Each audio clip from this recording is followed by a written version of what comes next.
Most welcome to all of you. सभी भावी शिक्षक शिक्षिकाओं का स्वागत है। पैडागोजी की वीडियो में आज इस तरीके से लेकर के चलेंगे हम कि पैडागोजी प्रश्नों के साथ साथ सीटेट 2024 में आप तुक्का कैसे सेट करेंगे, तुक्का लगाने का भी तरीका हम आपको देते चलेंगे। देखिए, जैसे ये क्वेश्चन है, वे विधियाँ जिनके प्रयोग से विद्यार्थियों की स्वपहल व प्रयास शामिल हैं। ऐसी विधियाँ जिनके प्रयोग में विद्यार्थी की खुद की पहल और उसके प्रयास शामिल हैं, निम्न में से किसका उदाहरण है? अधिगमकर्ता केंद्रित विधि, परंपरागत विधि, अंतर्वैयक्तिक विधि, निगमनात्मक विधि। देखिए, जहाँ पर भी मैथ संबंधी समस्या है वहाँ निगमनात्मक विधि हो सकती है, बाकी कहीं नहीं हो सकती। यहाँ पर है विद्यार्थी जिनके प्रयोग से। जहाँ पर भी आपको अधिगमकर्ता केंद्रित विधि आए पैडागोजी में या छात्र केंद्रित विधि आए, वहाँ आप सीधे सीधे लगा देंगे 90% आपका तुक्का ठीक जाएगा। ठीक है, तो यहाँ पर जो उसकी खुद की पहल और खुद के प्रयास शामिल हैं, तो यहाँ पर अधिगमकर्ता केंद्रित विधि हमारा ऑप्शन नंबर 1 के साथ सही जाएगा। नेक्स्ट क्वेश्चन पर चलते हैं। जो विद्यार्थी अच्छा प्रदर्शन नहीं कर पाते हैं, वे महसूस करते हैं कि पर्याप्त रूप से अच्छे नहीं हैं, अपने आप को पर्याप्त रूप से अच्छा नहीं मानते हैं और हतोत्साहित होकर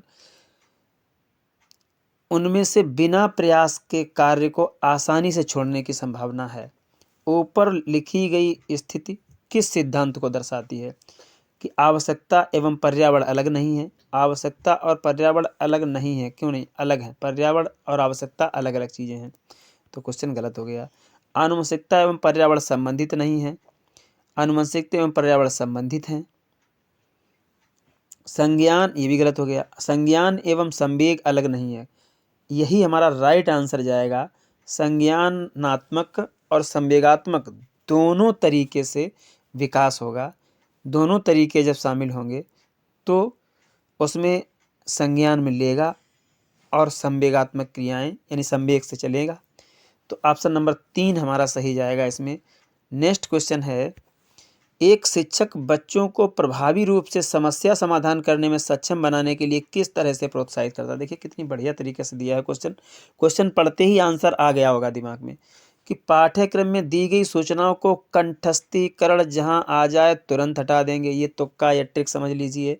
बच्चों को समस्या के बारे में सहज अनुभूति जहां आए समझ लीजिए सकारात्मकता है। अभी अनुमान लगाने एवं बहुविकल्पों को देखने के लिए प्रोत्साहित करें। प्रोत्साहन और सहज अनुभूति दोनों हैं, तो इसमें सकारात्मकता है, लेकिन हम आगे के क्वेश्चन और पढ़ेंगे।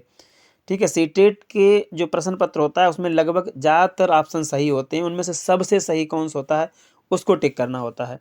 पाठ्यक्रम के सभी प्रश्नों को व्यवस्थित तरीके से समाधान लिखने से कोई समस्या समाधान नहीं हो जाएगी, गलत हो गया।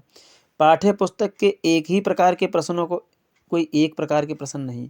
ठीक है, तो अब यहाँ पर हमारा यही ऑप्शन सही जा रहा है। इसमें 2 शब्द हमें पॉजिटिव मिले हैं। ठीक है, नेक्स्ट क्वेश्चन है, जीन पियाजे के सिद्धांत का प्रमुख प्रस्ताव है। जीन पियाजे के सिद्धांत का प्रमुख प्रस्ताव क्या है? कि बच्चों की सोच मात्रात्मक रूप से वयस्कों से भिन्न होती है। देखिए तुक्का जड़ने का तरीका, इस क्वेश्चन को हटा दीजिए। अब 4 क्वेश्चनों में से 3 रह गए, ऑप्शन इसको हटा गया, 3 ऑप्शन रह गए 4 ऑप्शनों में से। अब 3 ऑप्शन का मतलब आपकी प्रायिकता बढ़ी है, तुक्का सही होने के चांस बढ़े हैं। 25% था, 33% पहुंच गया तुक्का सही होने का चांस। क्योंकि बुद्धि जो है, बच्चों की सोच जो है, क्या उसको तौलोगे? मात्रात्मक शब्द वहाँ लगता है जहाँ हम तौलते हैं, किसी चीज़ को तौल सकते हैं, सोच को तो तौल नहीं सकते, तो ये तो बिल्कुल यहीं से गलत हो गया। बच्चों की सोच गुणात्मक रूप से भिन्न होती है, बिल्कुल यही सही जाएगा। ठीक है, बच्चों की सोच गुणात्मक रूप से वयस्कों से भिन्न होती है, उसमें गुण अलग अलग सोचने के गुण होते हैं। ठीक है, बच्चों की सोच वयस्कों से भिन्न होती है, ये भी सही है, लेकिन इसकी अपेक्षा ये कम सही है, गलत हो जाएगा। बच्चों की सोच वयस्कों से बेहतर होती है, तो हो ही नहीं सकता बेहतर होती है। नेक्स्ट क्वेश्चन है, जेंडर क्या है? जेंडर एक सामाजिक संरचना तो नहीं है, एक आर्थिक अवधारणा नहीं है, इसका आर्थिकता से कोई लेने देना। एक जैविक निर्धारक है, जीवों का एक निर्धारण है कि ये मेल है कि फीमेल है, ये जो है जेंडर है। नेक्स्ट क्वेश्चन की ओर करते हैं। निम्न में से कौन विकास के व्यापक आयाम की सही पहचान करता है? निम्न में से कौन विकास के व्यापक आयाम की सही पहचान करता है? शारीरिक, व्यक्तित्व, आध्यात्मिक और संवेगात्मक। शारीरिक, व्यक्तित्व, आध्यात्मिक और संवेगात्मक तीनों जहाँ शामिल हो जाएंगे, चारों, तो समझ लीजिए कि ये क्वेश्चन आपका सीधे सीधे सिरे से गलत है। सामाजिक और शारीरिक व्यक्तित्व, ये भी गलत। शारीरिक, संज्ञानात्मक, सामाजिक और संवेगात्मक, यही सही है। व्यक्तित्व का कोई रोल नहीं है इसमें। व्यक्तित्व यहाँ हटा दीजिए, व्यक्तित्व यहाँ हटा दीजिए, और यहाँ आध्यात्मिक है, इसे भी हटा दीजिए। ठीक है, तो अब ये ऑप्शन नंबर 3 हमारा सही चला जाएगा। नेक्स्ट क्वेश्चन है, बुद्धि के बारे में निम्न कथनों में से कौन सा कथन सही है? देखिए, बुद्धि के बारे में कथन हमें पता करना है। बुद्धि एक आनुवंशिक विश्लेषण है जिनमें मानसिक गतिविधियों जैसे स्मरण एवं तर्क शामिल है। बिल्कुल, स्मरण तर्क तो शामिल है, लेकिन मानसिक आनुवंशिक विश्लेषक नहीं है। ठीक है, अच्छा, अगला है बुद्धि बहुआयामी है। बहुआयामी है, ये तो पॉजिटिव जा रहा है। इसमें बुद्धि परीक्षणों के द्वारा पूर्ण रूप से परिमेय न की जाने वाली योग्यताएं शामिल हैं। बुद्धियों के परीक्षण से पूर्ण रूप से उसको जो है मापा नहीं जा सकता है। तो बिल्कुल सही बात है, कितने भी परीक्षण करें हम बुद्धि को पूर्ण रूप से नहीं माप सकते हैं। बुद्धि अभिसारी रूप से सोचने की योग्यता, गलत हो गया। बुद्धि अनुभव के परिणाम के रूप में व्यवहार में एक अपेक्षाकृत स्थायी परिवर्तन है। स्थायी नहीं, अस्थायी परिवर्तन होता है। ठीक है, अगर अस्थायी होता तो ये भी सही हो जाता। नेक्स्ट क्वेश्चन है, निम्न में कौन प्राथमिक सामाजिकरण माध्यम है? प्राथमिक सामाजिकरण माध्यम जब भी आ जाए तो होता है हमारा परिवार। नेक्स्ट क्वेश्चन है, वाइगोत्स्की के अनुसार अधिगम, अधिगम क्या है? अधिगम एक निष्क्रिय गतिविधि है। निष्क्रिय क्रिया नहीं होगी तो अधिगम होगा क्या? बात ही खत्म हो गई। एक अनुबंधित अधिगम है, किसी से जुड़ी हुई थोड़ा ना है। एक सामाजिक गतिविधि, बिल्कुल सही बात। अधिगम एक क्या है? सामाजिक गतिविधि है, और व्यक्तिगत गतिविधि भी नहीं होती है। नेक्स्ट क्वेश्चन है, निम्नलिखित में से कौन सा पूर्व क्रियात्मक अवस्था काल से बच्चे को विशेषित करता है? निम्नलिखित में से कौन सा पूर्व क्रियात्मक अवस्था काल के बच्चे को विशेषित करता है? तो यहाँ पर विचारों का विलंबित अनुकरण, देर से जो अनुकरण होता है, तो गलत। विचारों की अनुक्रमणीयता, बिल्कुल यही सही है। विचारों की अनुत्क्रमणीयता, यहाँ पर अनुत्क्रमणीयता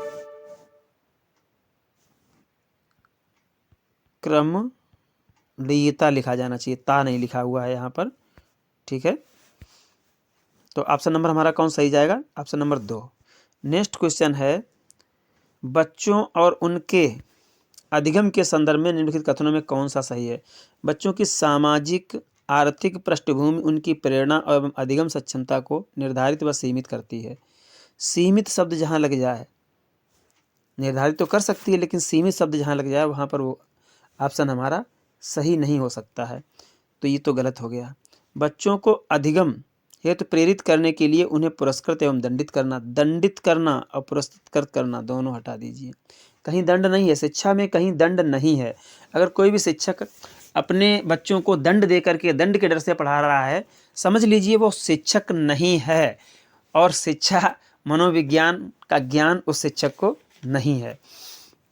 सही बच्चे सीखने के लिए, सही की जगह पर सभी कर लीजिए, सभी बच्चे सीखने के लिए स्वाभाविक रूप से प्रेरित होते हैं और सीखने में सक्षम है। बिल्कुल सही बात। अपने स्वभाव से वो प्रेरित होते हैं और वो सीखने में सक्षम होते हैं। बच्चों को सीखने के लिए, अप्रेरणा तथा सीखने के लिए उनकी क्षमता केवल आनुवंशिकता द्वारा पूर्व निर्धारित। आनुवंशिकता द्वारा कुछ भी पूर्व निर्धारित नहीं है, हम उसको वातावरण देकर के सुधार सकते हैं। सुजन इनकी में पढ़ा होगा आप लोगों ने। तो ऑप्शन नंबर 3 सही जाएगा इसका। नेक्स्ट क्वेश्चन है, प्रगतिशील शिक्षा में बच्चों को किस तरह से देखा जाता है? प्रगतिशील शिक्षा में बच्चों को सक्रिय अन्वेषकों के रूप में देखा जाता है। नेक्स्ट क्वेश्चन है, वह अवधि जो वयस्कता के संक्रमण की पहल करती है, वयस्कता के संक्रमण की पहल करती है, उसे क्या कहते हैं? पूर्व संक्रियात्मक अवधि नहीं कहते हैं, बाल्यावस्था की समाप्ति नहीं कहते हैं, वो होती है किशोरावस्था। कौन सी? वयस्कता के संक्रमण की पहल करती है, यानी ऐसा लग रहा है कि वयस्क होने की कोशिश कर रहा है, अपने आप को वयस्क प्रदर्शित कर रहा है, वो किशोरावस्था होती है। किशोरावस्था में बच्चों की सोच बहुत ज़्यादा होती है। अक्सर कर वो ये सोचते हैं कि मैं ज़्यादा बुद्धिमान हूँ और अपने दिमाग को जो है सकारात्मक रूप से चलाने की कोशिश करते हैं। जीन पियाजे के अनुसार बच्चे क्या करते हैं? बच्चे को उद्दीपन अनुक्रिया संबंधों के सावधानीपूर्ण नियंत्रण के द्वारा एक विशेष तरीके से व्यवहार करने के लिए अनुबंधित किया जा सकता है।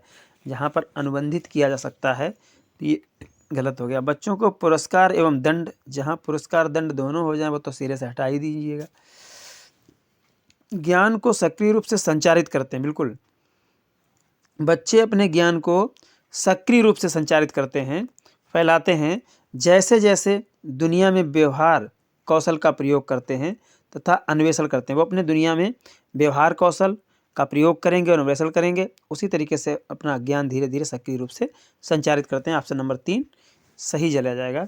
नेक्स्ट क्वेश्चन है और इस वीडियो का लास्ट क्वेश्चन, चालक विकास की दर में व्यक्तिगत विशेषताएं होती हैं, फिर भी चालक विकास क्रम, अब ये यहाँ भरना है और यहाँ ये खाली स्थान भरना है। अपरिष्कृत चालक विकास से परिष्कृत चालक विकास तक है, ठीक है, तो यही हमारा सही है। अपरिष्कृत मतलब होता है स्थूल, अपरिष्कृत का मतलब होता है सूक्ष्म, तो विकास क्रम स्थूल से सूक्ष्म तक है, ठीक है। ये चालक विकास की दर में व्यक्तिगत विशेषताएं हैं, तो ऑप्शन नंबर 1 ही हमारा सही चला जाएगा। शेष ऑप्शनों को हमें कोई लेना देना नहीं। इस वीडियो में आपने बहुत कुछ सीखा होगा, ऐसा हम उम्मीद करते हैं।